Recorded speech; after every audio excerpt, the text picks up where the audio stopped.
రీసెంట్గా ఒక ఇన్సిడెంట్ జరిగింది. ఏంటంటే ఒక 27 year old అమ్మాయి, ఒక యూట్యూబర్, తన ఫాదర్ని చంపేసింది.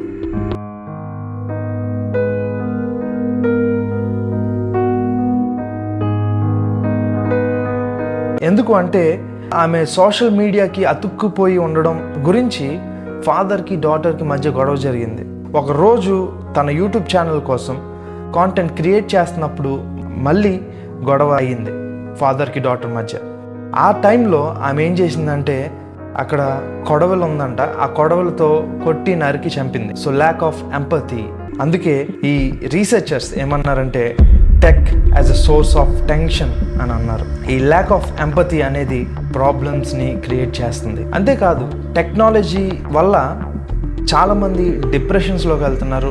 లోన్లీనెస్, ఐసోలేషన్, యాంగ్జైటీ, స్లీప్ లేకపోవడం అంటే పూర్ స్లీప్, ఇవన్నీ కూడా రిలేషన్షిప్స్ని ఎఫెక్ట్ చేస్తుంది, సూసైడ్ థాట్స్కి దారి తీస్తుంది. అందుకే చాలా గవర్నమెంట్స్, ఎస్పెషల్లీ రీసెంట్గా ఆస్ట్రేలియన్ గవర్నమెంట్ టీన్స్కి సోషల్ మీడియా అనేది బ్యాన్ చేసింది. అలానే కొన్ని కంట్రీస్ ఈ విషయంలో రెస్ట్రిక్షన్స్ పెట్టింది, లైక్ చెక్ రిపబ్లిక్, డెన్మార్క్, మలేషియా.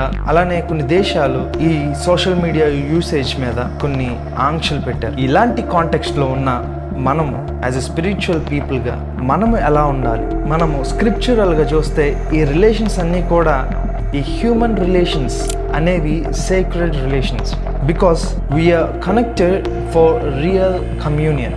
మనము నార్మల్గా క్రిస్టియన్ మ్యారేజెస్లో బిబ్లికల్ స్క్రిప్చర్ నుండి చెప్పేటటువంటి మెసేజ్ ఏంటంటే it is not good for a man to be alone.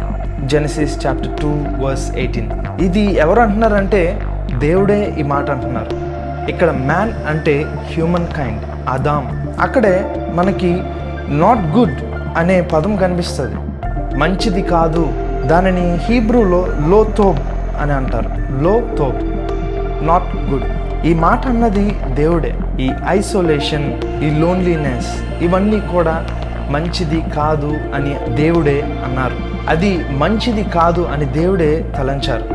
కాబట్టి రెమెడీగా ఇంకో హ్యూమన్ని దేవుడు క్రియేట్ చేశారు. Human and human relations are very secret. ఎప్పుడైతే హ్యూమన్స్కి రిలేషన్షిప్ అనేది పోతాదో అప్పుడే ఐసోలేషన్, డిప్రెషన్ అండ్ మనము లోన్లీగా ఉంటాం. కాబట్టి కేవలం కపుల్స్ మధ్య ఉండే రిలేషన్ మాత్రమే కాదు, it can be a relation between families, it can be a relation between our neighbours, and it also a relation between human and nature and also the rest of the creation. మనము హ్యూమన్స్కి నేచర్కి ఉండే relation మనం ఒకసారి చూస్తే జెనసిస్లోనే ఉంటుంది.